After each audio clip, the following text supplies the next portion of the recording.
Saya harus jelaskan ini buat kita supaya saudara mengerti tentang Spirit of Christ. Saudara harus mengerti itu sebagai karakteristik dari roh saudara yang baru.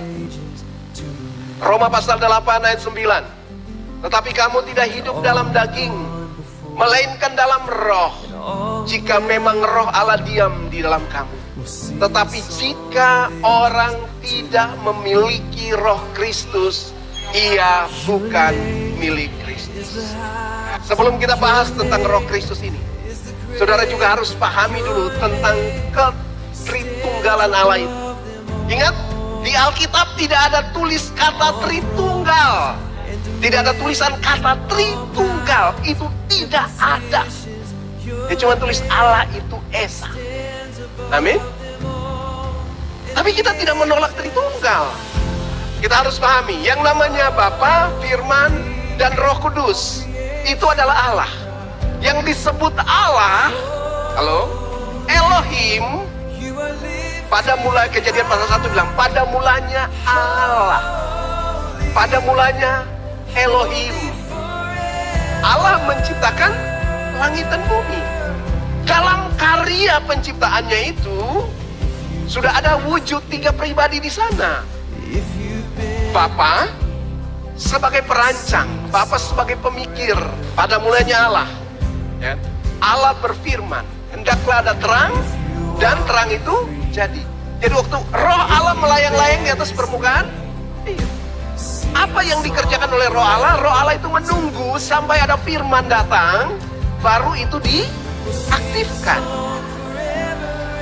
Oke, jadi sederhana seperti manusia. Oke ya. Otak saudara, lalu perkataan saudara, tetapi ada juga yang namanya nafas saudara. Paham ya?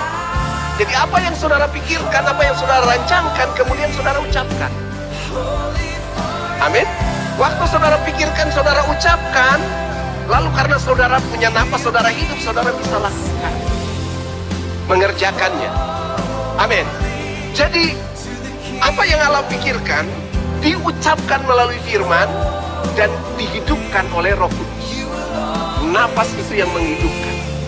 Amin. Ruah, nafas, kehidupan. Amin. Jadi penciptaan itu sudah jelas tentang 3 karya ini. Bapa, pemikir, perancang, idenya dari Bapa. Kemudian firman, kata-kata yang diucapkan itu adalah firman. Lalu kemudian Roh Kudus yang mengaktifkan, mengerjakannya. Halo. Jadi bukan kita tidak percaya Tritunggal, percaya Tritunggal. Teologi saya bukan di pinggir jalan. Nah, bukan stres di pekerjaan lalu lari jadi pendeta. Bukan. Karena panggilan, makanya saya juga harus belajar memperlengkapi. Amin. Iya. Saya punya kampus jelas, saya punya dosen jelas, saya punya ijazah jelas. Amin. Iya. Jadi kalau bilang Pak Peter tidak percaya Tritunggal, aduh, itu bahasa dari mana? Ya kan? Tidak mengakui Tritunggal. Siapa yang tidak mengakui Tritunggal? Itu hanya dipakai oleh setan. Jadi Allah Tritunggal itu digambarkan sebagai satu kesatuan. 3 pribadi yang berbeda. Semua teologi perjanjian baru mengakui bahwa Allah Tritunggal itu Bapa bukan anak, Bapa bukan Roh Kudus, anak bukan Bapa, anak bukan Roh Kudus, Roh Kudus bukan anak, Roh Kudus bukan Bapa. Jadi kalau Roh Kristus pasti bukan Roh Kudus. Dan Alkitab katakan Allah itu roh. Jadi Bapa itu roh, firman itu roh, Roh Kudus itu roh. Makanya Galatia bilang, ia menurut roh anaknya. Itu pasti roh anak, bukan Roh Kudus. Jelas? Iya. Jangan salah. Jangan seteologinya sampai akhirnya bodoh sendiri.